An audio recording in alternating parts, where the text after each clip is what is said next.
ये उन दिनों की बात है जब मैं 8वीं क्लास पढ़ के दूसरे स्कूल में पास के कॉलेज में 9वीं में एडमिशन करने गया। मैंने साइड से लिया विषय। मैं पढ़ना नहीं चाहता था। मैं सोचा कि मैं जाके बाहर मजदूरी तजदूरी करके कुछ पैसे कमाऊंगा, क्योंकि घर की हालत ठीक नहीं। लेकिन पापा बोले कुछ तो पढ़ ले, पढ़ेगा तो बाद में काम आएगा। मैंने मन को मारकर कॉलेज गया एडमिशन लेने के लिए। एडमिशन ले लिया।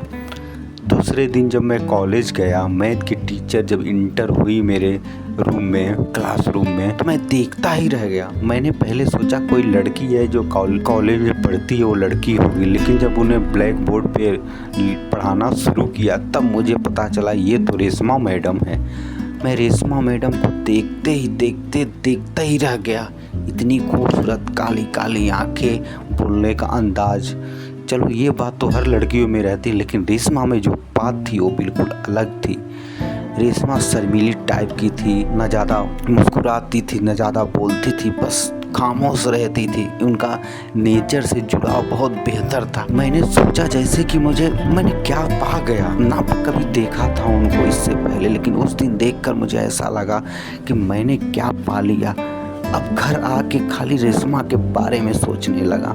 फिर मैं सोचा अट्रैक्शन होता है, थोड़े दिन चढ़ेगा मेरे सिर पे, धीरे धीरे उतर जाएगा। क्योंकि मेरी उम्र उस समय 17 साल की और रेशमा की मैडम करीब 22-23 साल की रही होगी। जब भी वो क्लासरूम में इंटर करती तो लड़के खुश हो जाते थे। जो भी लड़का बाहर रहता था, दूसरा क्लास अटेंड नहीं करता था, लेकिन रेशमा मैडम के लिए पूरी सीटें भर जाती थी। दूर दूर तक शोर हो गया था कि इतनी अच्छी मैडम पढ़ाती हैं। ज़्यादा से ज़्यादा उनकी वजह से कॉलेज में लड़के बहुत रहते थे और पूरे का पूरा मैथ का क्लास वही पढ़ाती थी रेशमा मैडम। मैंने दिल से दिल जोड़ चुका मैडम से, रेशमा मैडम से। घर आता था तो उनके बारे में ही सोचता था।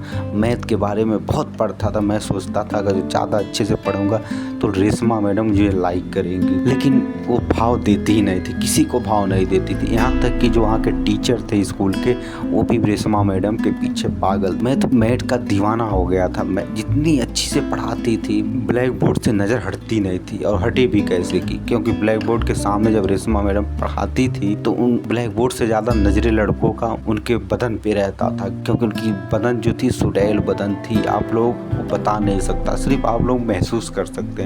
आप लोगों के साथ भी ऐसा हुआ। मैंने एक दिन आ रहा था छुट्टियों का टाइम, तो मैडम बोली सुनील, मेरा नाम सुनील है, सुनील जरा एक गिलास पानी ला के दे देते क्या। मैंने बोला ठीक है मैडम, अभी ला के देता हूँ। मैंने गया, पानी ला के उनको दिया। मैडम बोली थैंक यू, ठीक है अब जा सकते हो। तो मैंने मैडम से पूछा, मैडम जी एक बात कहूँ। बोली क्या। मैं बोला मैडम मैं एक मैथ का ट्यूशन लेना चाहता हूँ आपसे। मैडम बोली ठीक है, मेरे घर बहुत बच्चे ट्यूशन लेते हैं, तुम भी आ जाना, लेकिन अपने पापा को लाना। आप अब तुम्हारे पापा से बात करके मैथ की ट्यूशन में तुम्हें दे दूंगी। मैंने पूछा मैडम कितना लोगी महीने का। बोली जी। मैंने बोला कितना लोगी पढ़ाने का ट्यूशन। मैडम बोली 1500 रुपए महीने। मैंने जाके पापा से बताया। पापा बोले ठीक है, जब अच्छा मैडम पढ़ाती हैं तो जाके ट्यूशन ले ले। मैंने बोला मैडम बुलाई है आपको और बात करेंगे, उसके बाद ट्यूशन दे। मैंने पापा को लेके गया, पापा से बात हुई। मैडम बोली ठीक है कल से आ जाना। मैं बहुत खुश हो गया, सज सवर के तैयार हो गया कि शाम को 4 बजेगा मैं मैडम के पास जाऊंगा और उनको जी भर के देखूंगा। पढ़ाई से ज्यादा मेरा ध्यान मैडम को देखने पे लग चुका था। मैंने पूरा तैयारी से कपड़े उपड़े नए पहन वहन के मैडम के घर जब गया, मैडम दरवाजा खोली। मैडम बोली तुम पहले दिन शादी में जा रहे हो या ट्यूशन पढ़ाई करने आए हो इतना सच धज के। मैं मुस्कुरा दिया। मैडम बोली ठीक है चलो अंदर, कुछ चाय पानी लोगे। मैंने बोला हाँ मैडम चाय पीऊंगा, सर्दी का महीना। मैडम ने एक कप चाय ला के दी मुझे। चाय, उनके हाथ की बनी चाय इतनी खूबसूरत लग रही थी, इतना अच्छा लगा, उतना टेस्टी मैंने अपनी लाइफ में चाय पिया ही नहीं। अब मेरा ये मन का भ्रम था या मैडम से मैं प्यार करता, इस वजह से। मैडम बोली ठीक है चाय पी लो, और भी बच्चे आते होंगे, जब तक बैठो। तुम आधा घंटा पहले आ चुके हो, उसके बाद क्लास शुरू करेंगे। मैं बोला मैडम ज़्यादा बच्चे जब रहते हैं साथ में मैं नहीं पढ़ सकता हूँ, मुझे अलग से 1 घंटा क्लास दीजिए आप। मैडम बोली नहीं दे सकती मैं, मेरे पास टाइम नहीं रहता उनके साथ ही पढ़ना। फिर सारे बच्चे 3-4 बच्चे आ गए, 2-3 और लड़की आ आ गए।